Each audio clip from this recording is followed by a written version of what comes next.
I said the state government is not in the business of ranching or of providing grazing land. However, there are communities who have land who, as of today, accommodate herders under some arrangements. So what I've suggested is that these communities should look at giving or making land available where when herdsmen come in, they can grow grass and charge them to herd in specific areas and avoid getting them to the herdsmen to trespass other people's farmland, because that is what creates the crisis. But these are all commercial transactions between either individuals, communities, and pastoralists. That is the point we made. That herding cattle is a business, and it is not the state's responsibility to get into that business. So the pastoralists should go into business with it? They actually do it now, because what we found is that in most communities, when the pastoralists come in, they usually have an arrangement or an agreement with community leaders before they can graze in those communities. That is what exists today. But in some cases, that arrangement breaks down when some very young herders are not able to control their cows and they stray into other people's farmlands. That is the situation in many communities today. And we're saying, why not formalize it properly by designating areas with water and grass, so that when they come, you must ask them to go into those areas, charge them whatever you usually charge them. But that will restrict them there so that they do not go and trespass other people's farmlands and eat up their crops. And I think it's a reasonable thing to do. And these are the relationships that have spanned hundreds of years. So we can't wake up today and say, you know, all of you go away, we don't want you. How are you going to get your protein?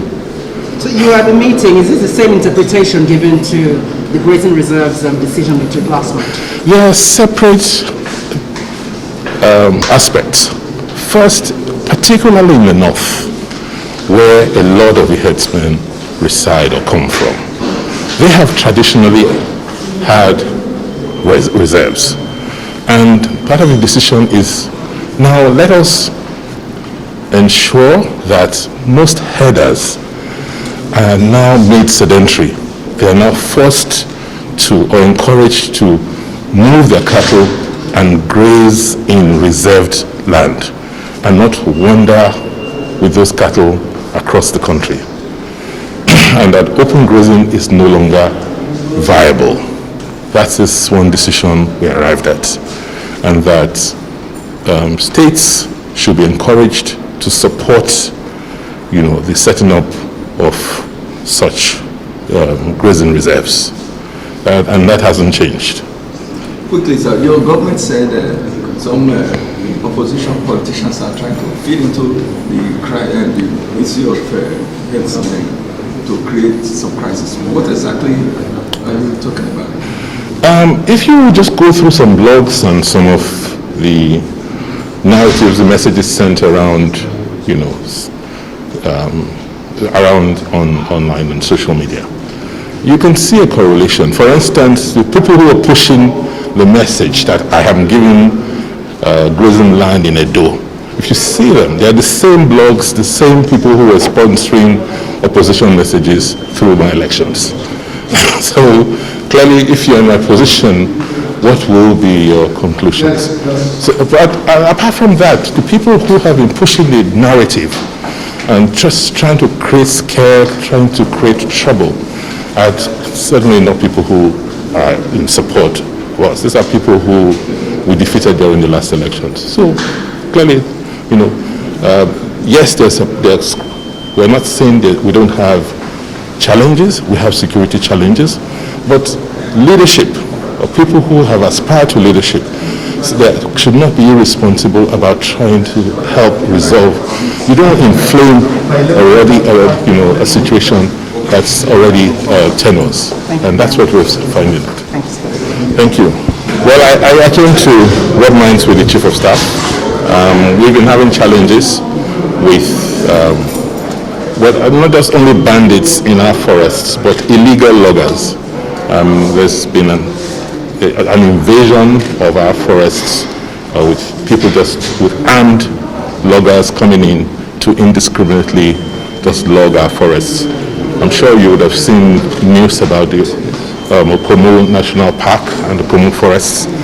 It's one of the last pristine rainforests we have left, and the amount of logging by armed loggers in the last couple of months has been really troubling.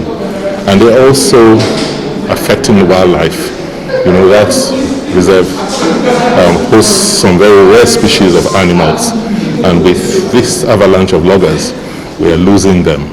And it's something of concern, so I came to rub minds with the Chief of Staff to see how the federal government can assist with the National Park guards, with our own local guards, and see if the military can give them backup. Any positive response? Definitely. Why are you using this word interchangeably? Why am I using these two words interchangeably? Grazing reserves? What's the difference with that and ranching? Well, reserves are areas where you have reserved for grazing to take place. They could also be ranches. So, yeah, you can use them interchangeably. Thank you.